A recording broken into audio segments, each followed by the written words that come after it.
네, 최상목 대통령 권한대행의 국회 추천 헌법재판관 3명 가운데 2명을 임명했습니다. 또 내란 특검법과 김여사 특검법에 대해서는 거부권을 행사했는데요. 관련 내용 김기흥 전 대통령실 부대변인, 박창환 장한대 특임교수 두 분과 이야기 나눠보겠습니다. 두 분 어서 오십시오. 안녕하세요. 예. 자, 말씀을 드린 대로 국회 추천 헌법재판관 3명 가운데 2명을 오늘 최상목 대통령 권한대행이 임명을 했습니다. 일단 야당이 추천한 나머지 1명, 마은혁 후보자는 임명을 보류했는데 오늘 상황 어떻게 보셨는지요? 최상목 권한대행 입장에서는 불가피한 좀 선택이 아니었을까 그런 생각을 합니다. 예. 앞서 한덕수 권한대행 입장에서는 3명을 임명을 보류할 때 여야 합의를 어떻게 얘기를 하지 않았습니까? 근데 그럼에도 불구하고 야당이 어떤 탄핵으로서 어떤 화답을 했기 때문에 이 부분에 있어서 그렇다면 최상목 권한대행의 대행이 어떤 선택을 할지 되게 귀추가 쏠렸는데요. 예.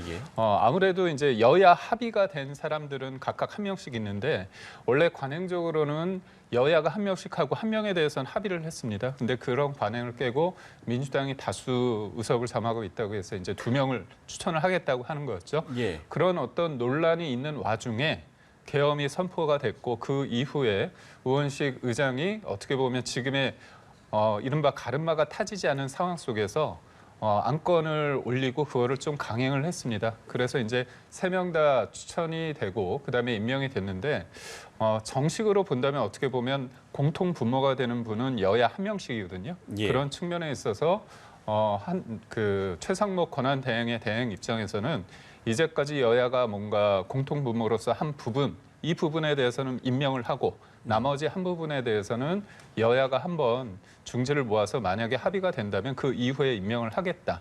어떻게 보면 여야 합의를 좀 요청하면서 지금까지 어떤 여야 합의가 된 측면에 있어서는 임명을 하겠다. 좀 불가피한 측면이 없지 않아 있는 것 같습니다. 예. 불가피한 선택이었다 이렇게 이야기를 해주셨습니다. 헌재에서도 그 헌법재판관의 빠른 충원이 필요하다 이렇게 밝히기도 했었고 어찌됐든 이제 6명에서 8명으로 늘어나게 된 상황이거든요. 오늘 이 선택, 이 판단 어떻게 보셨는지? 안타깝고 또 부족하지만 그나마 다행이다 이렇게 봅니다. 예. 6인 체제로 최종 심의 가능하냐 이런 논란이 있었는 상황이기 때문에 부족하나마 2인이라도 충원이 됐고 그렇게 되면 4월 달에 혹시라도 심리가 길어져서 결정이 안 난 상황이라도 또 2인이 이제 임기 만료로 그만두지 않습니까? 예. 이제 그랬은 최악의 상황까지 고려를 했을 때 2인이 더 추가됨으로 인해서 8인 체제가 됐고 헌법재판소가 무력화될 수 있는 그런 상황이 일단은 해결됐다. 좀 그런 점에서는 다행이다 이렇게 생각을 합니다. 자, 근데 그럼에도 불구하고 선별 임명이 과연 맞느냐 예. 이 부분은 좀 굉장히 뒷맛이 좀 안 좋습니다. 특별히 이미 추경호 원내대표 시절에 여야 합의로 민주당이 2명, 국민의힘이 1명 하기로 합의가 된 바가 있었기 때문에 이후에 상황이 변했다고 그래서 이 합의를 갖다가 다시 또 합의를 하라는 것도 웃긴 거고 민주당에서도 오늘 얘기했지만 법조항 어디에도 합의라는 표현은 없거든요. 국회라고 하는 기관이 의결을 통해서 추천을 했는데 이것을 거부할 권한과 명분이 없다. 좀 그런 점에서 매우 아쉽고 안타깝지만 어쨌든 헌법재판소 무력화는 막았다는 점에서 그나마 다행이다. 이런 평가를 하고 싶습니다. 예, 말씀하신 것처럼 야당에서는 대통령도 거부 권한이 없는데 헌법재판관을 선별해서 임명하는 게 옳지 않다. 이런 이야기를 하고 있고 또 여당에서 역시 임명한 것 자체에 굉장히 유감이다라고 이야기를 하면서 여야 모두 굉장히 이 최 대행의 결정에 대해서 좀 불만을 표하고 있는 상황이거든요. 이 상황 어떻게 보십니까? 양쪽에서 욕먹으면 그나마 잘했다 그런 얘기가 좀 있는데 예. 권한대행의 대행 입장에서는 참 곤혹스러웠을 것 같아요. 그렇다면 이제 저는 국민의힘 입장에서는 어떤 입장이냐면 권한대행은 어떻게 보면 굉장히 제한적인 어떤 역할을 할 수밖에 없는데 권한대행의 대행이잖아요. 그러니까 본인도 어떻게 보면 역할에 대해서 굉장히 제한적이라고 얘기를 했는데 불가피성을 얘기하면서 2명에 대해서는 한 거죠. 근데 이제 국민의힘 입장에서는 좀 아쉬운 게 뭐냐면 지금의 다른 사람 쪽도 아니고 국회가 탄핵 소추하지 않았습니까? 근데 탄핵 소추를 하고 나서 국회 몫에 헌재 재판관이 들어간다면 어떻게 보면 야당에서 추천한 사람이 만약에 2명 들어가면 그 표결에 영향을 줄 수밖에 없는 상황이지 않습니까? 결국 그거는 헌법상의 소추와 재판의 분리 대원칙에 위배된다는 거고 또 하나는 뭐냐면 권한 대행의 어떤 권한에 대해서 굉장히 논란이 있기 때문에 이런 논란을 불식시키기 위해서는 국회가 정치의 어떤 본령으로서의 어떤 여야 합의가 있어야 된다. 그런 흐름 속에서 한덕수 권한대행이 그거를 원칙을 지키다가 탄핵이 됐는데 그 부분을 지키지 못한 부분에 대한 아쉬움을 좀 피력하는 것 같고요. 네. 야당 쪽 입장에서는 제가 볼 때는 속으로는 좀 웃고 있을 것 같아요. 그렇지만 표정 관리를 조금 하시는 것 같은데 예. 저는 이제까지의 어떤 여서야대 국면에서 야당이 좀 주도권을 가진 부분은 좀 없지 않아 있겠지만 모든 것들을 탄핵에 의해서만 이렇게 했던 부분에 대해서는 좀 아쉬움이 있습니다. 그러니까 탄핵의 일상화가 있는 거죠. 근데 탄핵은 예외적인 거잖아요. 근데 예외적인 게 일상화되고 있다는 거는 형용 모순입니다. 그런 측면에서 또 저희가 지난주에 이재명 대표가 한덕수 권한대행이 탄핵됐을 때 본회의장에서의 그 미소 짓는 모습을 보면서 전 굉장히 어떻게 보면 좀 무섭기까지 좀 무서운 마저 느꼈거든요. 그러니까 결국은 지금의 상황에 대해서 탄핵을 할 수 있는데 우리가 참는다 이런 스탠스는 더 이상 맞지 않는다고 생각하고 최상목 권한대행의 대행이 이 정도 했기 때문에 야당이 좀 더 이제 국회를 주도하는 어떤 책임감을 좀 느끼면서 이제 더 이상 탄핵이란 말은 좀 하시지 않았으면 좋겠습니다. 예, 뭐 일단 야당이 헌법재판관 임명을 지금 최상목 대행이 3명 모두 하지 않고 지금 일단 2명을 했기 때문에 탄핵은 일단 이야기를 하지 않고 있는 것 같은데요. 이 상황에 대해서는 어떤 생각이신가요?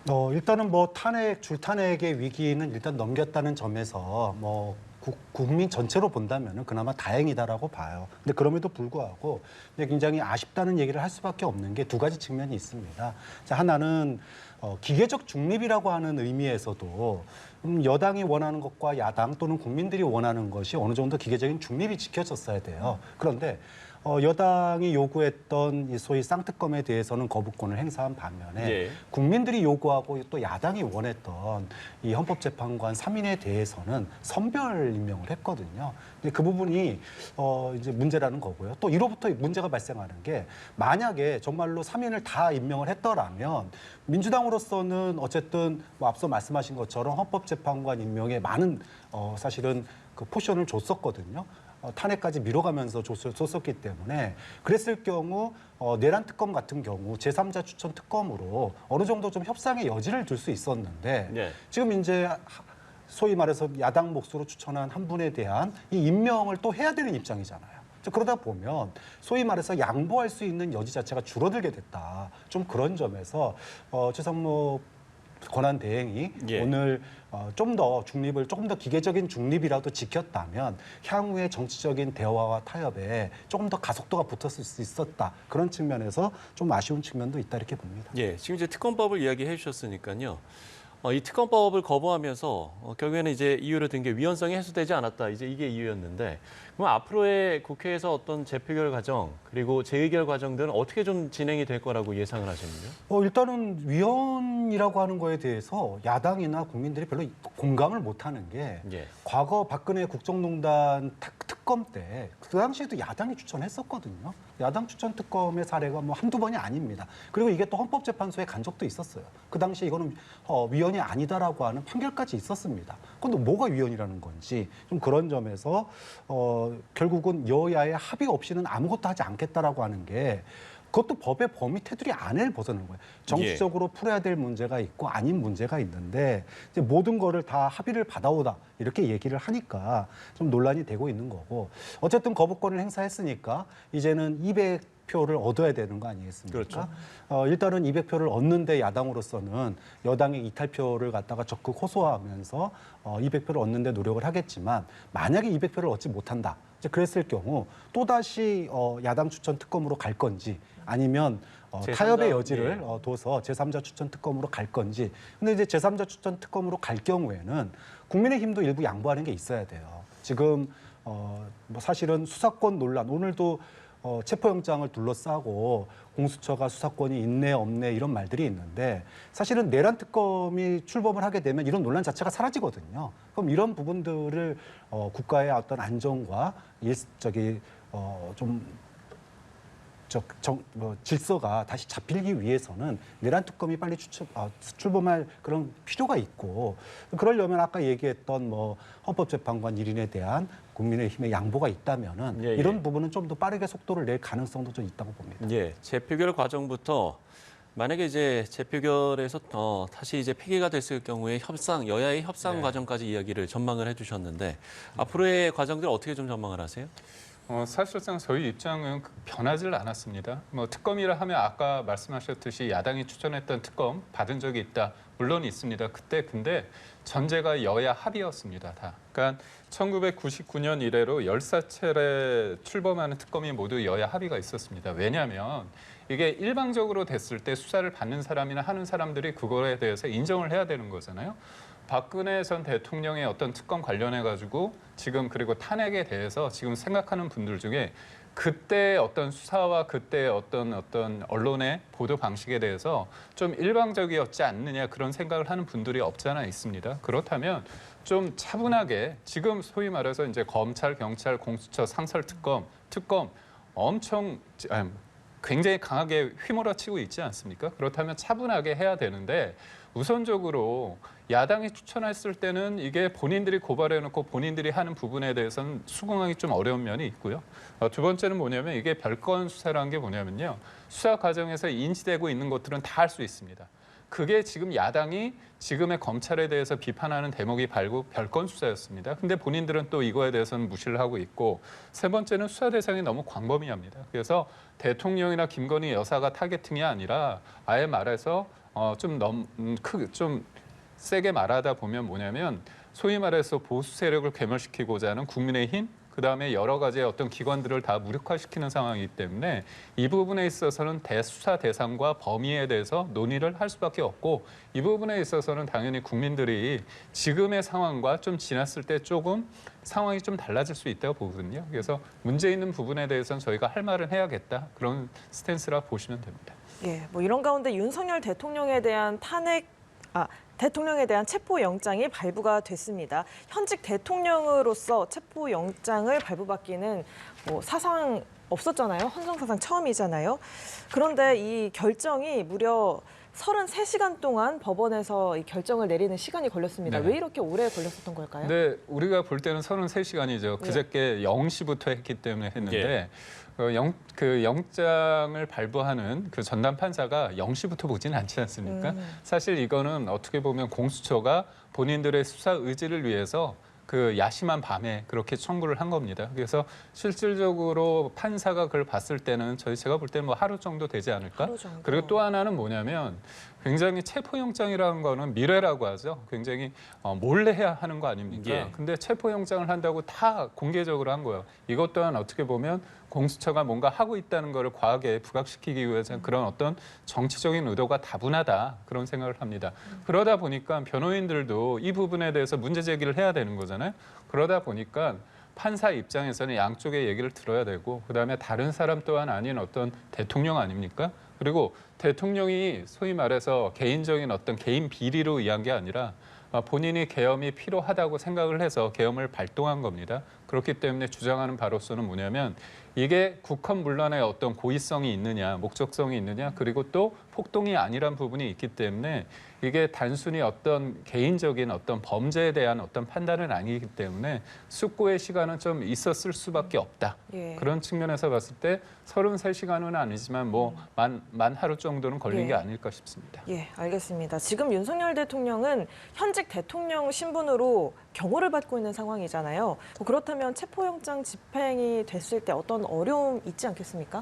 뭐 일단은 경호처가 막지 않겠느냐 이런 전망이 많은 것 같습니다. 예. 그런데 이제 경호처 법에 의해서 막으니까 불법이 아니다 뭐 이렇게 주장하시는 분들이 있는데 예. 근데 경호처가 이제 경호를 하는 데 있어서 지금 그 직무가 정지돼 있지만 경호와 의전은 대통령이 준해서 하니까 그걸 뭐 인정을 할 수 있습니다. 다만 헌법에 의해서 대통령이 내란과 외환의 경우에는 소추가 될 수 있고요. 그리고 법원이 발행한 영장은 제한이 없습니다. 무슨 얘기냐면 무엇을 전제로 해서 영장을 집행한다 이런 게 없어요. 그렇게 보면 경호처가 헌법 위배 사항의 피의자를 갖다가 소위 말하면 체포를 하는 과정에서 이걸 막아설 법적 권한이 없다. 만약에 이것을 막아설 경우에 특수 공무집행 방해로 엄단을 하겠다 이렇게 이제 공문까지 발송을 한 상태이기 때문에 예. 저는 뭐 경호처가 극렬하게 저항을 하는 일은 없을 것 같다. 다만 이제 지금 앞에 양쪽에 이제 소위 탄핵 찬반 세력들이 지금 양쪽에서 집회를 하고 있기 때문에 특히나 이제 탄핵을 반대하시는 분들이 격렬하게 저항을 하고 여기서 이제 불상사가 생길 우려가 있죠.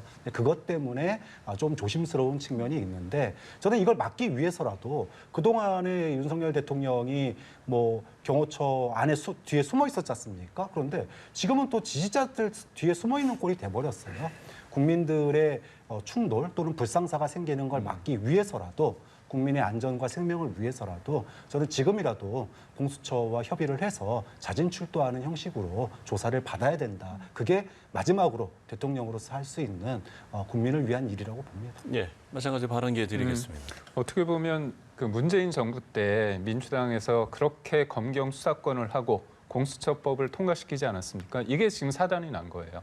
내란죄 관련해서는 경찰이 수사를 할 수 있는 거 아닙니까? 검찰도 못하고 공수처도 못하고 있습니다. 근데 지금 경찰이 수사한 부분에 대해서 공수처가 이거를 가져오면서 이 부분에서 할 수 있는다는 건데, 그러니까 저는 죄를 지었으면 그거에 대해서 처벌을 하면 됩니다. 적용을 하면 되는데 그 단계에 있어서 원칙을 무너지면 안 되는 거 아닙니까? 그런 예. 측면에 있어서 수사권이 없는 공수처의 권한 없는 형사 영장 청구와 그리고 대통령의 고유 권한인 비상계엄 선포에 대해 내란죄로 체포 영장을 발부해서 결국은 대통령의 헌법 수호와 비상계엄 선포 권한이 침해됐다고 생각해서 권한쟁의 심판을 하고 이게 가처분을 넣지 않았습니까? 그런 측면에서 있을 때 저는 좀 이해가 안 되는 게 경찰이 내란죄에 대한 엄격한 어떤 권한이 있어요. 그럼 경찰이 수사를 하고 그거에 대해서 검찰에 대해서 영장을 신청해서 검찰이 영장을 청구했으면 되는 겁니다. 근데 그런 일련의 상황을 다 무시하고 왜 이렇게까지 하는지에 대해서 본다면 소위 말해서 공수처에서 어떤 의도가 있을 수밖에 없다. 예. 그리고 실질적으로 이번에도 보면 서울중앙지법이 아니라 서부지법에 넣지 않았습니까? 그랬을 때 딱 그분은 영장 전담 판사가 딱 한 분입니다.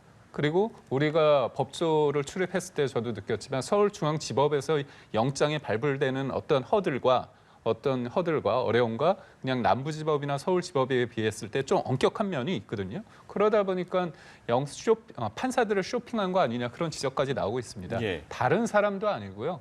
대통령, 민주주의의 어떤 절차라는 선거를 통해서 어떤 리더십이 만들어진 겁니다. 그 사람을 수사하고 그 사람을 탄핵하는 데 있어서 하나하나 절차가 되게 중요하고요. 무엇보다 중요한 게 뭐냐면 특히나 이제 탄핵이란 거는 조기 대선까지 이어질 수 있는 거 아닙니까?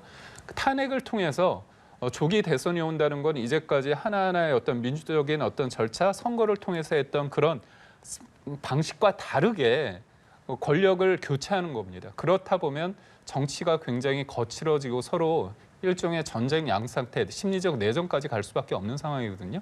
그럴수록 저는 하나하나 원칙에 맞게 하는 게 맞다고. 예. 오늘 그 변호인단이 불법적인 수사 권한이 없는 곳에서 영장을 신청해서가 안 된다 이렇게 얘기를 한 거 아닙니까? 공수처가 수사권이 없는데 그렇죠. 왜 여기서 그러면서 영장 한 얘기가 청구하는 뭐였냐면 예. 합법적인 수사에는 응하겠다고 그랬어요. 말씀 잘하셨습니다. 국수본 경찰에서 대통령실에 대한 압수수색 영장 제출했잖아요. 그거 거부한 데가 어디입니까? 대통령실이 거부했어요. 또 국수본에서 출석 요구서를 몇 차례 보냈습니다. 그 송달을 갖다 거부한 게 어디입니까? 대통령실에서 거부를 했어요. 자, 합법적인 수사 권한이 있는 경찰의 압수수색 영장과 조사에도 거부를 했던 사람들이 이제 와가지고 합법적인 수사에는 응하겠다라고 얘기하는 게 이게 손바닥으로 하늘을 가리는 변명 아니냐. 너무나 비겁하고 그리고 지금에 와가지고 뭐 본인들에게 이제 물론 뭐 유리한 것을 얘기하는 게 변호사긴 하지만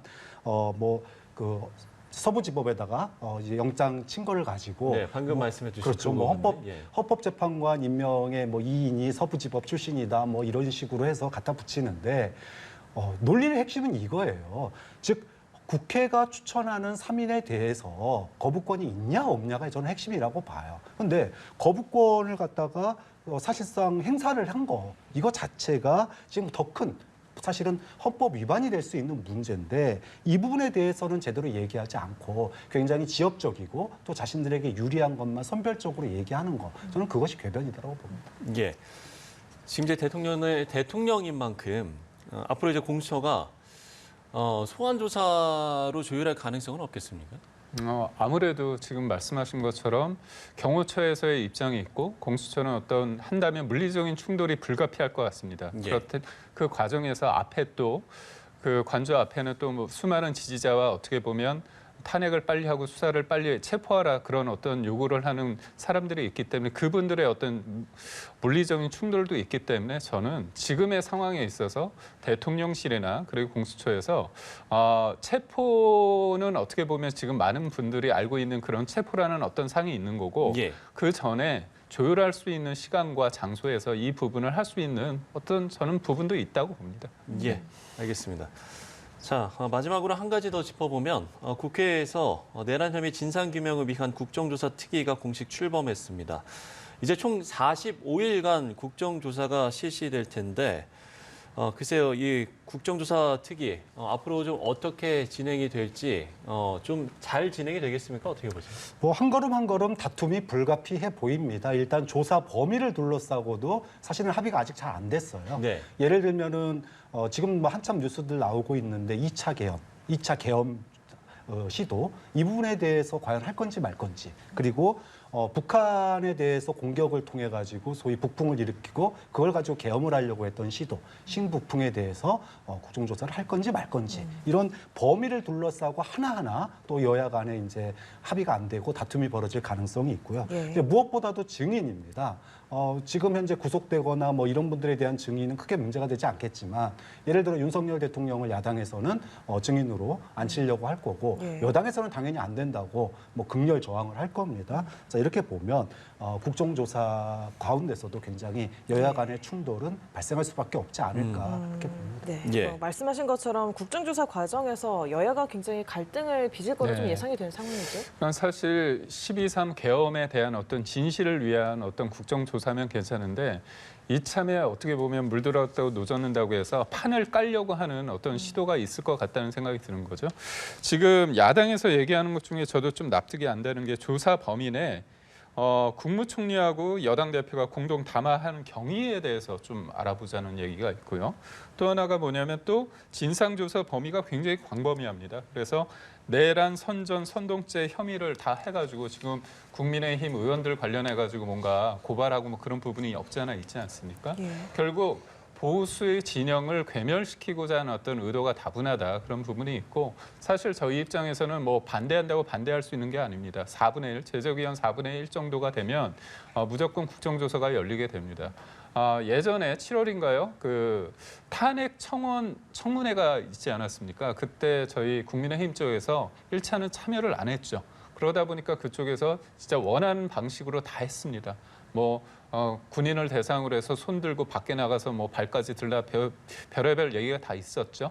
그러니까 결국 국민들을 눈살 찌푸리게 만드는 상황이 있는데 진실을 찾아가는 과정으로서의 국정조사면 괜찮은데 본인의 어떤 지금의 상황에 대해서 국정을 주도하고 지금의 여당에 대해서 공격하고자 하는 어떤 수단으로서 이용하고자 하는 어떤 의도가 다분해 보이기 때문에 심히 조금 걱정스러운 면이 있어 보입니다. 예, 예. 알겠습니다. 지금까지 김기흥 전 대통령실 부대변인 박창환 장한대 특임교수와 이야기 나눠봤습니다. 고맙습니다. 수고하셨습니다. 고맙습니다.